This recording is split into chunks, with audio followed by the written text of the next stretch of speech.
सीरत अन्नबी। उन्वान, नमाज की अबतदा। हुजूर अक़दस सल्लल्लाहु अलैहि वसल्लम ने मिराज के दौरान जहन्नम के दारोगा मालिक को देखा। वो इंतहाई सख्त तबीयत का फरिश्ता है। इसके चेहरा पर गुस्सा और गज़ब रहता है। आप सल्लल्लाहु अलैहि वसल्लम ने उसे सलाम किया। दारोगा ने सलाम का जवाब दिया, खुशामदीद भी कहा, लेकिन मुस्कुराया नहीं। इस पर हुजूर नबी करीम सल्लल्लाहु अलैहि वसल्लम ने जबराइल अलैहिस्सलाम से फरमाया, ये क्या बात है कि मैं आसमान वालों में से जिससे भी मिला उसने मुस्कुरा कर मेरा इस्तकबाल किया, मगर दारोगा जहन्नम ने मुस्कुरा कर बात नहीं की। इस पर जबराइल अलैहिस्सलाम ने कहा, ये जहन्नम का दारोगा है, जब से पैदा हुआ है आज तक कभी नहीं हंसा, अगर ये हंस सकता तो सिर्फ आप ही के लिए हंसता। ये बात अच्छी तरह जान लें कि नबी करीम सल्लल्लाहु अलैहि वसल्लम को मिराज जागने की हालत में जिस्म और रूह दोनों के साथ हुई। बाज़ लोग मिराज को सिर्फ एक ख्वाब कहते हैं और बाज़ कहते हैं सिर्फ रूह गई थी, जिस्म साथ नहीं गया था। अगर ये दोनों बातें होती तो फिर मिराज के वाक़ये की भला क्या खुसूसियत थी। ख्वाब में तो आम आदमी भी बहुत कुछ देख लेता है। मिराज की असल खुसूसियत ही ये है कि आप सल्लल्लाहु अलैहि वसल्लम जिस्म समेत आसमानों पर तशरीफ़ ले गए।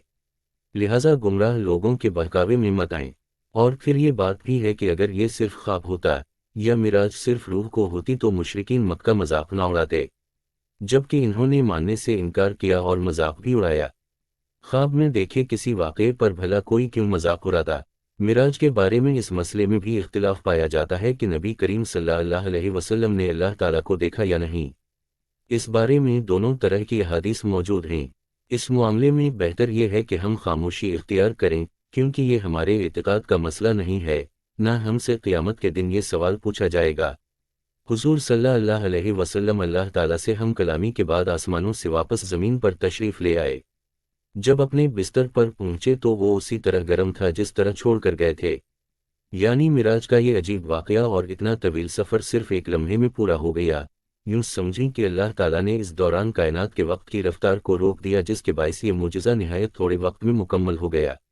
मिराज की रात के बाद जब सुबह हुई और सूरज ढल गया तो जबराइल अलैहिस्सलाम तशरीफ़ लाए।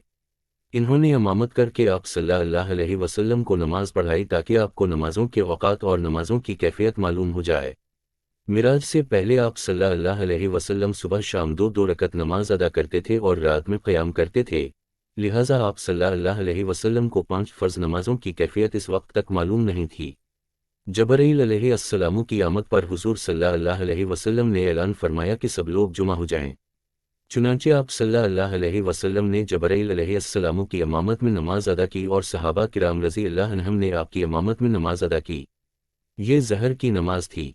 उसी रोज़ इसका नाम ज़हर रखा गया, इसलिए कि ये पहली नमाज थी जिसकी कैफियत ज़ाहिर की गई थी। चूंकि दोपहर को अरबी में ज़हीरा कहते हैं, इसलिए ये भी हो सकता है ये नाम इस बुनियाद पर रखा गया हो क्योंकि ये नमाज दोपहर को पढ़ी जाती है। इस नमाज में आपने 4 रकत पढ़ाई और कुरान करीम आवाज़ से नहीं पढ़ा।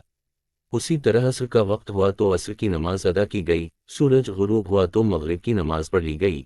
ये 3 रकत की नमाज थी। इसमें पहली 2 रकतों में आवाज़ से क़रात की गई, आखिरी रकत में क़रात बुलंद आवाज़ से नहीं की गई। इस नमाज में भी ज़हर और असर की तरह हज़रत जिब्रील अलैहिस्सलाम आगे थे। आप सल्लल्लाहु अलैहि वसल्लम उनकी इमामत में नमाज अदा कर रहे थे और सहाबा नबी करीम सल्लल्लाहु अलैहि वसल्लम की इमामत में। इसका मतलब है हुजूर सल्लल्लाहु अलैहि वसल्लम उस वक्त मुक़्तदी भी थे और इमाम भी।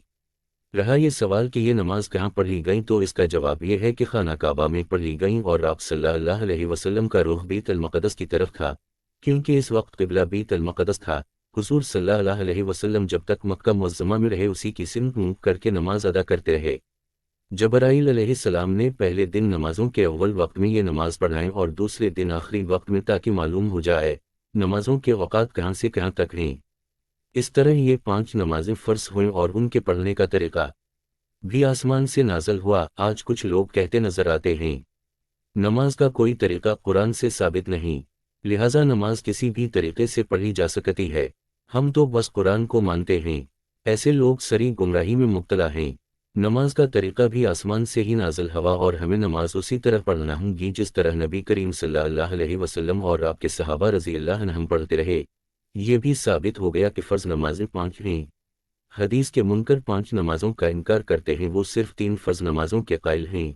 लोगों को धोखा देने के लिए वो कहते हैं कि कुरान मजीद में सिर्फ 3 नमाज़ों का जिक्र आया है, حالانکہ اول تو ان کی یہ بات ہے ہی جھوٹ، دوسرے یہ کہ جب احادیث سے 5 نمازیں ثابت ہیں تو کسی مسلمان کے لیے ان سے انکار کرنے کی کوئی گنجائش نہیں رہتی۔ 5 نمازوں کی حکمت کے بارے میں علماء نے لکھا ہے کہ انسان کے اندر اللہ تعالیٰ نے 5 حواس یعنی 5 حصے رکھے ہیں۔ انسان گناہ بھی انہی حصوں کے ذریعے سے کرتا ہے، یعنی آنکھ، کان، ناک، منہ، اعضاء و جوارح یعنی ہاتھ پاؤں۔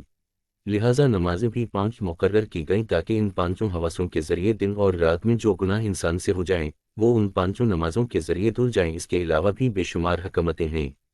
یہ بھی یاد رکھیں کہ معراج کے واقعے میں حضور صلی اللہ علیہ وسلم کا آسمانوں پر جانا ثابت کرتا ہے کہ آسمان حقیقت میں موجود ہیں۔ موجودہ ترقی یافتہ سائنس کا یہ نظریہ ہے کہ آسمان کا کوئی وجود نہیں بلکہ یہ کائنات ایک عظیم خلا ہے۔ انسانی نگاہ جہاں تک جا کر رک جاتی ہے وہاں اس خلا کی مختلف روشنیوں کے پیچھے ایک نیلگوں حد نظر آتی ہے، اسی نیلگوں حد کو انسان آسمان کہتا ہے۔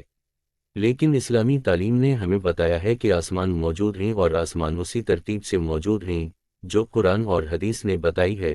قرآن مجید کی بہت سی آیات میں آسمان کا ذکر ہے، بعض آیات میں 7واں آسمان کا ذکر ہے، جن سے معلوم ہوتا ہے کہ آسمان ایک اٹل حقیقت ہے، نہ کہ نظر کا دھوکہ۔ الحمد للہ معراج کا بھی تکمیل کو پہنچا۔ اس کے بعد سیرت النبی صلی اللہ علیہ وسلم قدم بقدم میں ہم معراج کے بعد کے واقعات بیان کریں گے انشاءاللہ۔